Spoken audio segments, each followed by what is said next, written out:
Hello hi friends, నమస్తే మీ అందరికీ. నేను మీ సందీప్ని.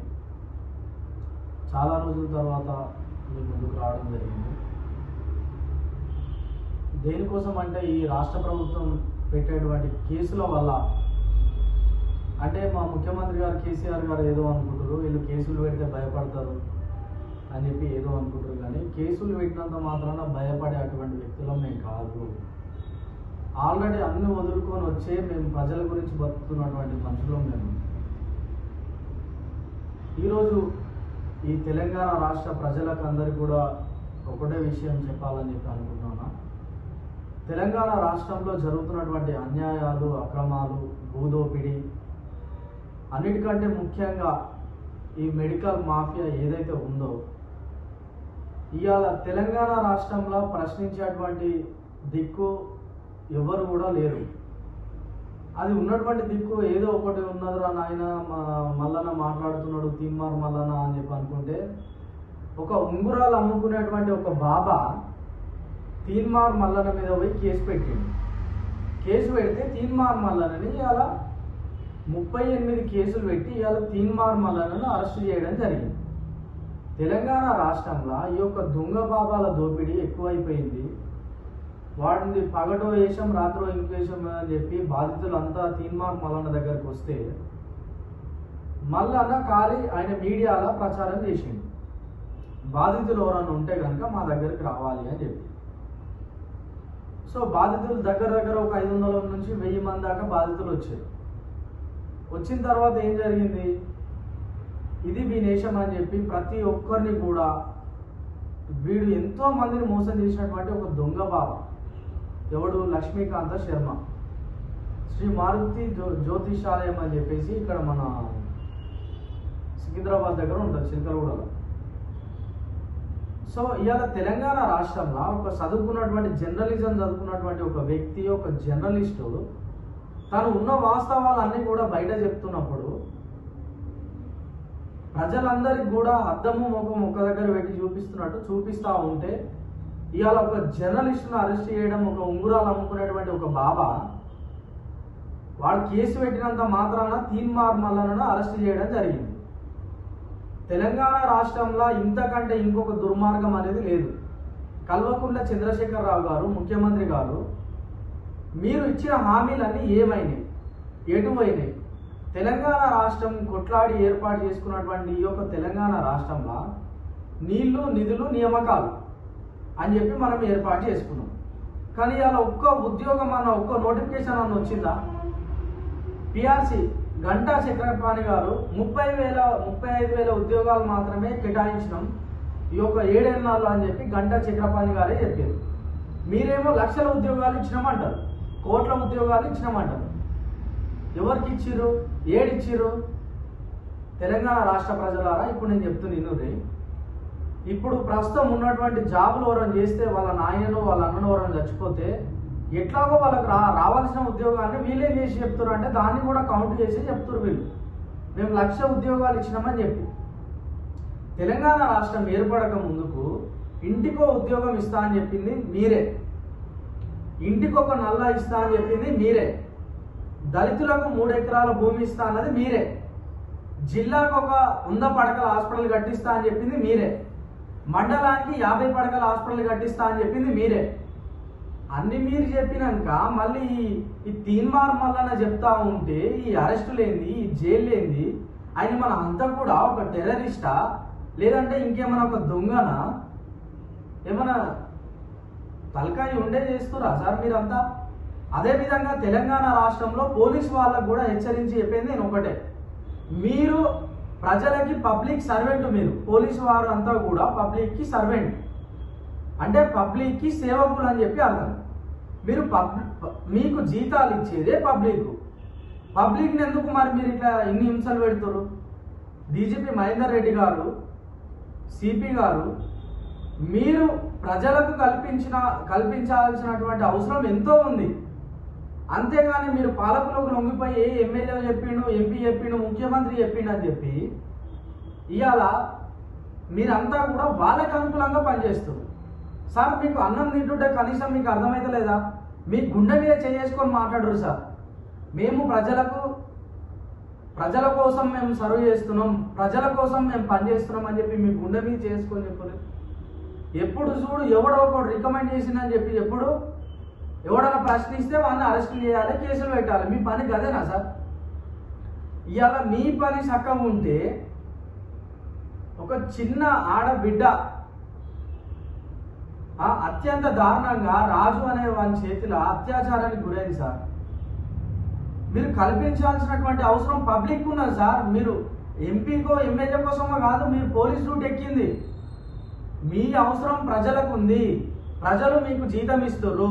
మేము కట్టేటువంటి పన్నులకు వెళ్ళి మీకు ప్రతి ఒక్క పైసా మేము మీకు ముట్ట చెప్తున్నాం. అదేవిధంగా ఇక్కడ ఉన్నటువంటి ఎమ్మెల్యేలు కానీ మాకున్నటువంటి ముఖ్యమంత్రి కూడా గమనించాలి. అయ్యా కల్వకుంట్ల చంద్రశేఖర్ రావు ఇలా ఇంట్లో ఒక్కరికి మాత్రమే పెన్షన్ ఇస్తావు కదా. ఇంట్లో ఒక్కరికే పెన్షన్ ఇచ్చినప్పుడు మరి నీ ఇంట్లో ఎన్ని మంత్రి పదవులు ఎందుకు? మీ కొడుకు మినిస్టరు, మీ అల్లుడు మినిస్టరు, మీ బిడ్డ ఎమ్మెల్యే, ఇంకో సంతోష్ రావు ఆయనే ఒక ఎంపీ. మరి పబ్లిక్ అంతా ఏడవాలి సార్. నేను తెలంగాణ రాష్ట్రం ఏర్పడితే మేము జీతగాన్లాగా పనిచేస్తా. మాకున్నది వాళ్ళ ఒక ముసలామె నేను ఇద్దరేమే ఉంటుంది. మాకు వారానికి ఒక 3 కిలోల బియ్యం ఇస్తే చాలన్నావు. నా కొడుకు బిడ్డ బయట దేశంలో ఉన్నారు అన్నావు. ఇవాళ ఏది సార్? ముఖ్యమంత్రి గారు ఇవన్నీ మాటలు ఏడిపోయినాయి. దళితులకు 3 ఎకరాల భూమి ఏడిపోయింది. ఇవాళ హుజురాబాద్లో ఎలక్షన్లు ఉన్నాయని చెప్పి 10 లక్షల రూపాయలు దళిత బంధు అంటున్నావు. మరి తెలంగాణ రాష్ట్రంలో ఉన్నటువంటి ప్రజలందరూ ఉన్నారు కదా, మరి వీళ్ళందరూ ఏడిపోవాలి? తెలంగాణ రాష్ట్ర ప్రజలారా ఈ పైసలు తీసుకొని ఓటేయడం బంద్ చేయరి. ఈ పైసలు తీసుకొని ఓటేయడం వల్ల మనం ఎంత లాస్ అవుతున్నామో అది మనకేరక. ఇవాళ మీరు ఒక మంచి హాస్పిటల్లో మంచి ఒక బడో కట్టిస్తే నీ పిల్లలు దాంట్లో చదువుకుంటారు, చదువుకొని ప్రయోజకులు అవుతారు. ఇవాళ మనల్ని విద్యకు వైద్యానికి మొత్తం దూరం చేసి పడేసింది కేసీఆర్. విద్య వైద్యానికి మొత్తం దూరం చేసి పెట్టింది కేసీఆర్ గారు. నేను చెప్పేది ఒకటే ఇవాళ మాకు ఏమొద్దు, ఈ దళిత బంధులు వద్దు, రైతు బంధులు వద్దు, ఏ బంధులు వద్దు, అన్ని బంధులు బంద్ చేయరి. మీ డ్రామాలు బంద్ చేయరి. మీ దుకాణం బంద్ అయింది. హుజురాబాద్ ఎలక్షన్లల్లో మీరు బరాబర్ టీఆర్ఎస్ పార్టీ ఓడిపోబోతుంది. దళితులకు 10 లక్షల రూపాయలు ఇస్తా అంటారు కదా, ఎందుకు ఇస్తారు సార్? మీ 10 లక్షల రూపాయలు మొన్న ఒక యూజ్లెస్ పిల్ల ఒక ఈడియట్ అంటాడు, బేసాలే అని చెప్పి మాట్లాడతాడు. ఒక కాన్స్టిట్యున్సీకి ఒక ఎమ్మెల్యే ఒక మినిస్టర్ బేసాలే అని మాట్లాడతాడా సార్? ఆయన మీద ఓలు పెట్టాలి మరి కేసు. అబద్ధాలు చెప్పినటువంటి ముఖ్యమంత్రి మరి మీ మీద ఎన్ని కేసులు పెట్టాలి మేము? అబద్ధాలు చెప్పి గెలిచినటువంటి ఎమ్మెల్యేల మీద ఎన్ని కేసులు పెట్టాలి మేము? అబద్ధాలు చెప్పి గెలిచినటువంటి ఎంపీల మీద ఎంతమంది మీద కేసు పెట్టాలి మేము? ప్రజలందరికీ నా విన్నపం ఒకటే అన్న, ఇవాళ హుజురాబాద్లో చిత్తు కూడా కొట్టాలి. ఈ టీఆర్ఎస్ పార్టీని బొంద పెట్టకపోతే మన పరిస్థితి ఆల్రెడీ మనల్ని మొత్తం కేసీఆర్ మొత్తం అమ్మేసిండు. దళితులకు ఎలక్షన్ల ముందు తెలంగాణ రాష్ట్రం ఏర్పడే ముందు దళిత ముఖ్యమంత్రి అని చెప్పిండు. మొట్టమొదటి ముఖ్యమంత్రి ఎవరంటే దళిత ముఖ్యమంత్రి అంటాడు. ఇవాళ తెలంగాణ రాష్ట్రం అంట 1 కోటి ఎకరాల మాగానితోటి మంచిగా ఉందట. ఇదే మాట రైతుల దగ్గర పోయి చెప్తావా? నీకు ఆ దమ్ముందా? ఇదే మాట మొన్న ఒక ఆడబిడ్డ 9 నెలలు అయినటువంటి మల్లాపూర్ల ఆడబిడ్డ సరైన వైద్యం అందక చచ్చిపోయిన బిడ్డ వాళ్ళ కుటుంబం దగ్గర పోయి చెప్తావా? తెలంగాణ రాష్ట్రం సంతోషంగా ఉంది, మంచిగా ఉందని చెప్పి. ఇదే మాట చరిత వాళ్ళ ఇంటికి పోయి నువ్వు చెప్పగలుగుతావా? ఇదే మాట నిన్న అంకుర హాస్పిటల్లో 2 చిన్న బిడ్డలు చచ్చిపోయారు, వాళ్ళ కుటుంబానికి వెళ్ళి చెప్తావా? ఇదే మాట సైనిక్పూర్ నాలాల వాడి ఒక చిన్న బిడ్డ చచ్చిపోయింది. ఇదే మాట యశ్వనగర్లో ఒక చిన్న బాబు కరెంట్ షాక్ కొట్టి ఈ యొక్క ఎలక్ట్రిసిటీ డిపార్ట్మెంట్ చక్కగా లేక, నీ శాఖలు చక్కగా లేక, ఫస్ట్ ఈ ముఖ్యమంత్రి బరాబర్ లేక, ఈ శాఖలు చక్కగా లేక చిన్న పిల్లగాడు కరెంట్ షాక్ కొట్టి చచ్చిపోయాడు. చిన్న పిల్లలు చచ్చిపోయారు. మరి మేము ఓని చెప్పాలి? మా బిడ్డలు చచ్చిపోయారు, మేము ఇవాళ ఎవరి మీద కేసు పెట్టాలి? ముఖ్యమంత్రి గారు ఇక నన్ను సోయి తెచ్చుకొని పని చేయరు. మీరు పని చెయ్యరు, ఆల్రెడీ క్లియర్గా కనిపిస్తుంది. మీరు పని చేసేటువంటి ఉద్దేశాలు మీ దగ్గర లేవు. ఎవడు ప్రశ్నిస్తే వాని మీద కేసులు పెట్టడమే మీ పని. కేవలం ఇవాళ తెలంగాణ రాష్ట్రంలో ఎవడైతే కేసు పెడతాడో వాని మీద కేసులు పెట్టాలి. హాస్పిటల్ ఏడికి పోయినాయి? జిల్లా హాస్పిటల్ అన్నావు, మండల హాస్పిటల్ అన్నావు. ఇవాళ తెలంగాణ రాష్ట్రం ఏర్పడి 7 సంవత్సరాలలో కనీసం ఒక్క కాలేజ్ నిర్మించినవా? ఒక్క దవాఖాన నిర్మించినవా? తెలంగాణ రాష్ట్ర ప్రజలారా, ఇవాళ మనకు కావాల్సింది ఓటుకి కోటరో 2000 రూపాయల నోటో కాదు. ఓడన్నా మీ ఇంటికి వచ్చి అడిగితే చెప్పుకు పెండాది కొట్టుర్రి. ఇవాళ ఓటు అయింది మాకు అని చెప్పి కోటరో 1000 2000 ఇస్తే చెప్పుకి పెండాది మరి కొట్టురు అని. బిడ్డ నాకు ఇవాళ దవాఖాన ఏడగట్టినో నా పిల్లలు చదువుకోనికి బడేడు ఉందని చెప్పి అడుగు. అంతేగాని ఈ కోటర్కో ఈ నోటుకో అమ్ముడు పోతే మనం బాగుపడం. ఎదిరించేవాడు లేకపోతే బెదిరించేవాడిదే రాజ్యం అని చెప్పి తెలుసుకోరి. జగనన్నయ్యగా మారురి. పాలకులు కాదు మారాల్సింది, ప్రజలు ఇక్కడ మారాల్సింది. అల్టిమేట్ గా ప్రజలు. కాళోజీ సార్ చెప్పినట్టు ఈ ప్రాంతం వాడు కాకపోతే అవతల ప్రాంతం వాడు వచ్చి ఇక్కడ ఏమైనా ఎక్కువ తక్కువ చేస్తే నడిపిస్తే వాడిని తరిమి కొట్టాలని చెప్పినటువంటి కాళోజీ సార్. అదేవిధంగా ప్రాంతీయుడు కనుక ఇక్కడ మనం గెలిచి ఏమన్నా తోక జాడిస్తే వాడిని ఇన్నే బొందబెట్టాలి. ఇవాళ తెలంగాణ రాష్ట్ర ప్రజలకు నేను చెప్పేది ఒకటే, తెలంగాణ రాష్ట్రంలో అవినీతి పాలన ఎక్కువ ఉన్నది. ఆల్రెడీ మొత్తం ఉన్న తెలంగాణ ధనిక రాష్ట్రం అంటారు. మరి భూములు ఎందుకు వేలంపాట పెడుతురు? తెలంగాణ రాష్ట్రంలో భూములు ఎందుకు వేలంపాట పెడుతురు? తెలంగాణ రాష్ట్రంలో ఒక టీవీ ఛానల్లో పనిచేసేటువంటి ఒక జర్నలిస్ట్ రఘుని అరెస్ట్ చేసే విధానం అదా సార్? గట్లనేనా? ఆడున్న పబ్లిక్ తోమితే దొంగలు అనుకోని చెప్పి ఆడున్న పబ్లిక్ తోమితే ఏంది మీ పరిస్థితి ఏంది? ఇవాళ ఈ అబద్ధాలు చెప్పిన సన్నాసి ఎవడు సార్? మరి తెలంగాణ రాష్ట్రం ఏర్పడినప్పుడు ఈ అబద్ధాలు చెప్పిన సన్నాసి ఎవడు?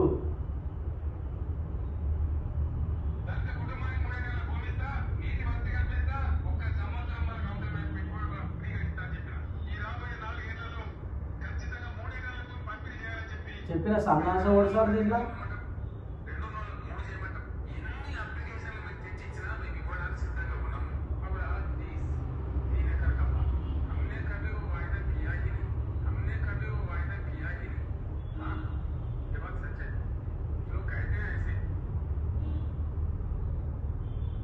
చెప్పిన సన్నాసి ఎవడు సార్?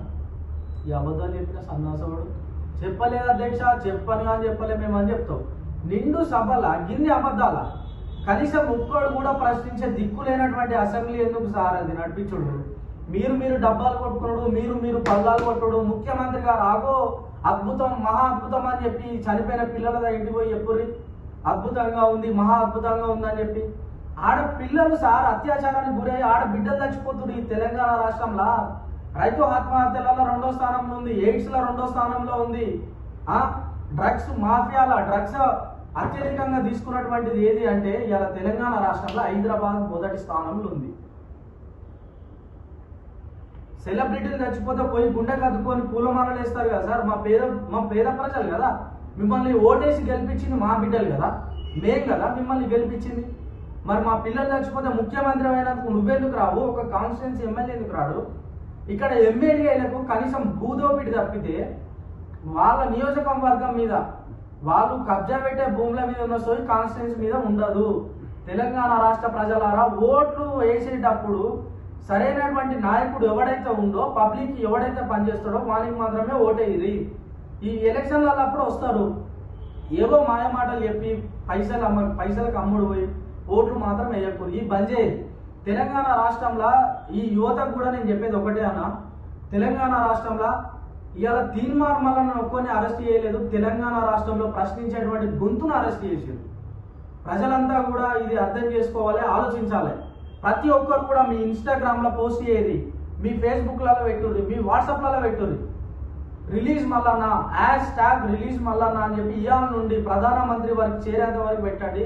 అదేవిధంగా రాష్ట్రపతికి కూడా చేరాలి. అదేవిధంగా కమిషన్లు, ఎస్సీ కమిషన్, బీసీ కమిషన్, ప్రతి ఒక్కరు కూడా జాతీయ నేషనల్ లెవెల్ వరకు కూడా పోయేంత వరకు మనం తీసుకుపోవాలన్నా. ఎందుకంటే ప్రశ్నించే గొంతు ఒక్కడే అన్న. ఈ తెలంగాణ 4 కోట్ల జనాభాలలో ప్రశ్నించేటువంటి గుండె ధైర్యం ఉన్న వ్యక్తి ఎవరన్నా అంటే తీన్మార్ మల్లన్న ఒకటే. దయచేసి చెప్తున్నా తెలంగాణ రాష్ట్ర ప్రజలారా, మీరు అర్థం చేసుకొని మీరు ఓటు ఉపయోగించుకునే ముందు ఆలోచించి ఓటు వేయండి అని చెప్పి నేను ఒకటే చెప్తున్నా. Thank you.